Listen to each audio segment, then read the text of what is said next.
Welcome back to Singapore Tonight. Our top stories this evening. Singapore's Elections Department has detailed how polling will be conducted if an election is held during the COVID-19 pandemic. The main aim will be to ensure the safety and health of everyone involved. There will be more polling stations to reduce crowding with safe distancing in place. Now, on polling day, voters will be able to check on the queue status at their polling station. Candidates wishing to use the internet for election advertising will have to declare if their ads have been paid for and who paid for them. The changes are in anticipation of more online campaigning due to safe distancing requirements. And for more, we're joined by Dr. Gillian Koh, Deputy Director at the Institute of Policy Studies. Dr. Koh, thank you very much for joining us this evening. How sufficient are these measures in safeguarding our voters and the election officials? I think you see that the measures are very thorough. It starts from the allocation of time slots to voters.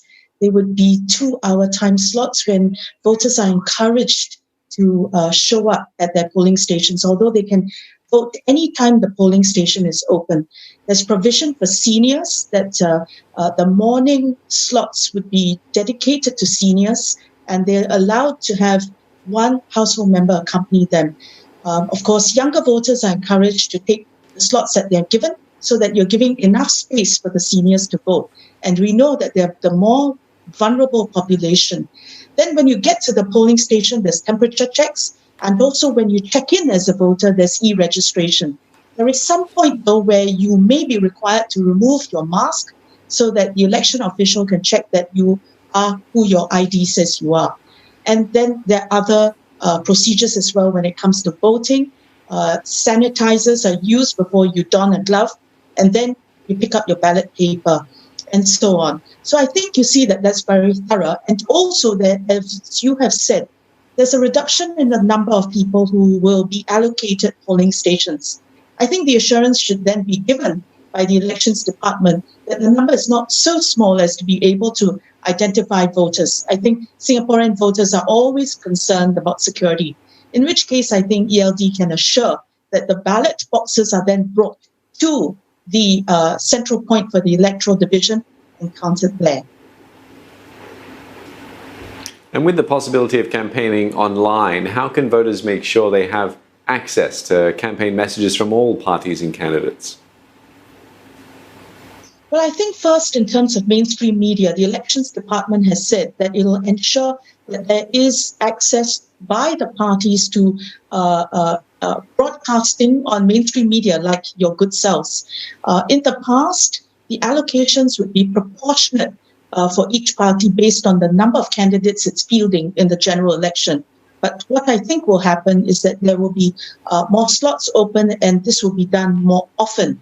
But I think the key thing is to recognize anyway that this election is going to be held during the COVID pandemic, because the projections are that the pandemic will carry on for a year.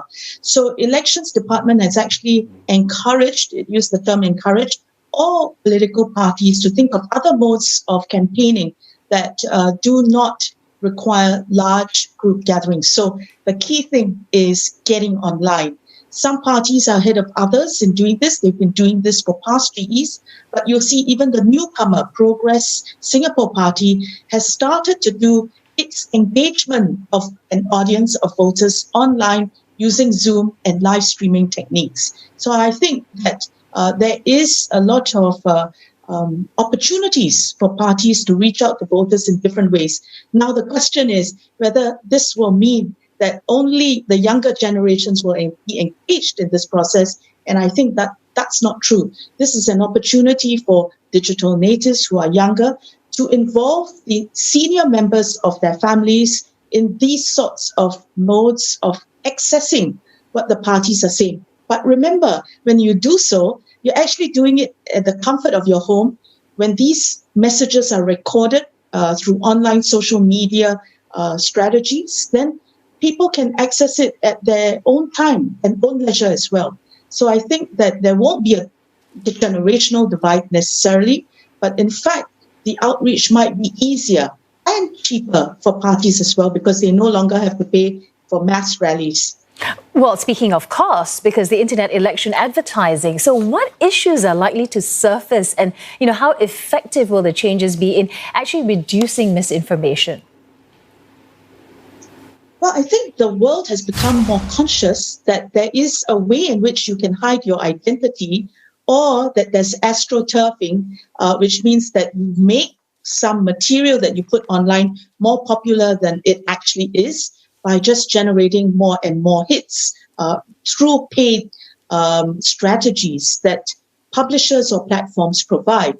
So I think with the need to now declare what you use, who will publish your advertisement, when, and who has paid for it, and ultimately labeling your advertisement and declaring that it's been paid by you or by your party or by a third party, sponsored by you or your party or third party, then people are more aware that if they're reading something and it seems very widespread and popular, it may be because it was paid to be spread in that manner. And I think that's one point. On misinformation, I think the Elections Department had put out an advisory earlier that it should watch out for misinformation, and presumably misinformation about its party, about your candidates, and so on and so forth. So I think that is one thing. But another thing is that the advisory should really go out to voters. Voters are the target of misinformation and disinformation. So I think we need to be warned, and over this COVID pandemic period, we've understood what misinformation and disinformation is.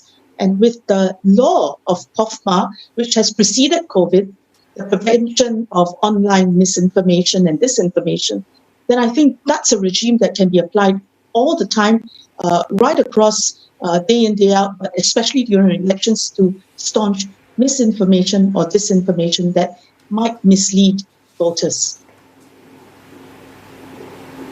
All right, many thanks for your thoughts this evening. As always, Dr. Gillian Koh, Deputy Director at the Institute of Policy Studies.